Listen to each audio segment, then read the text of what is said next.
everyone. Back to my channel. I'm Andy, and I'm a 40 something entrepreneur navigating the ups and downs of building multiple streams of revenue or income while trying to have some peace and balance in the process. People are going to start shouting, Happy New Year until like February.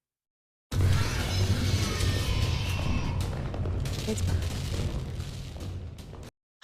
I just don't celebrate the January 1 New Year uh, with great fanfare, mostly because doing some research, I found that the traditions of New Year's Eve and the celebrations are kind of steeped in superstition, and Andy don't get down with that. I also don't celebrate in the traditional sense because I'd rather start the new year with a sobering sense of intention and not some drunken, drowning delulu-ness. So today, I'm going to be talking about why I don't make resolutions in the new year, but what I do instead.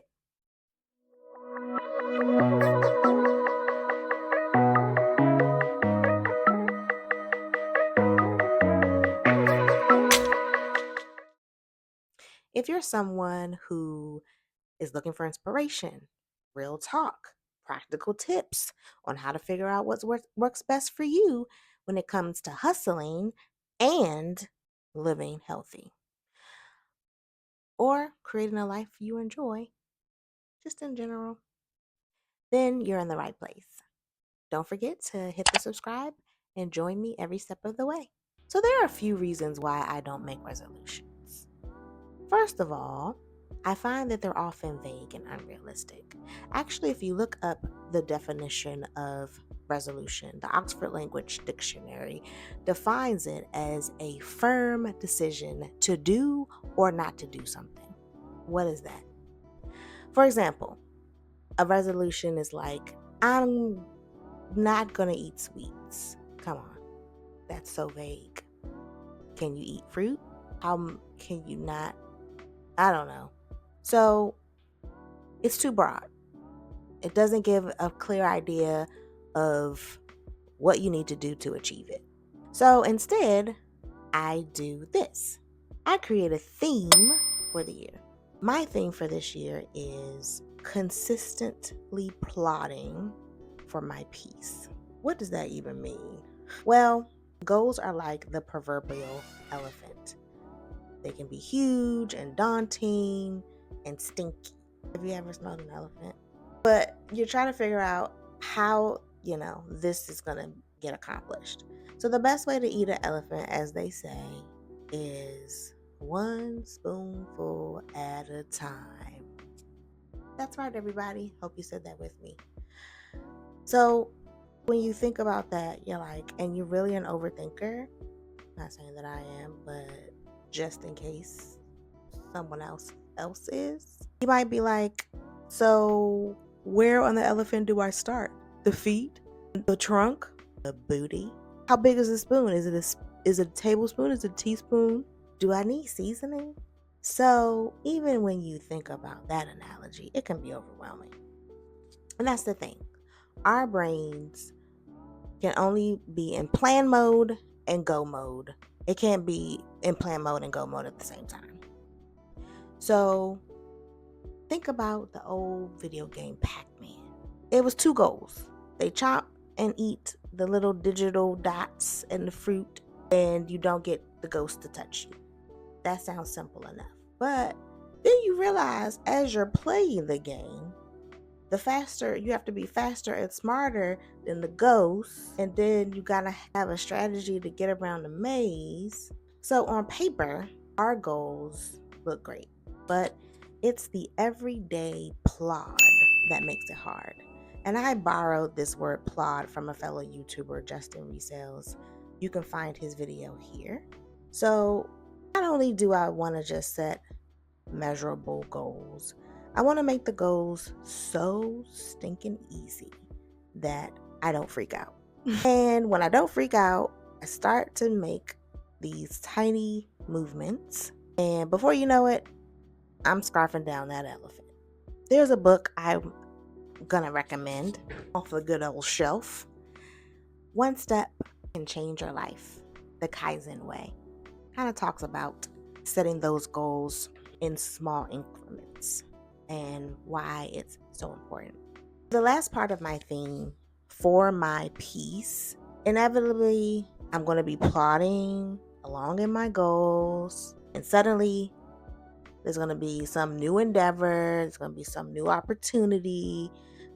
It's going to just pop out of nowhere, and I'll have to decide if this said opportunity is for me. And so I want the main ruler or test when these opportunities or these diversions or these crossroads come into my universe. Is this going to harm my peace, or will I gain peace from it? And if it does harm my peace, will the long-term benefits be worth it? Because I could be asleep peacefully in my bed at 5:30, 6 o'clock. But long term, if I get up and walk or go to the gym, it's better than just that momentary peace. So what I mean is I need to decide, is this going to take away my peace? Is this going to add to my peace? And if it's going to take away my peace temporarily, is it for a long-term benefit? So instead of making resolutions, I prefer to focus on setting small, achievable goals throughout the year.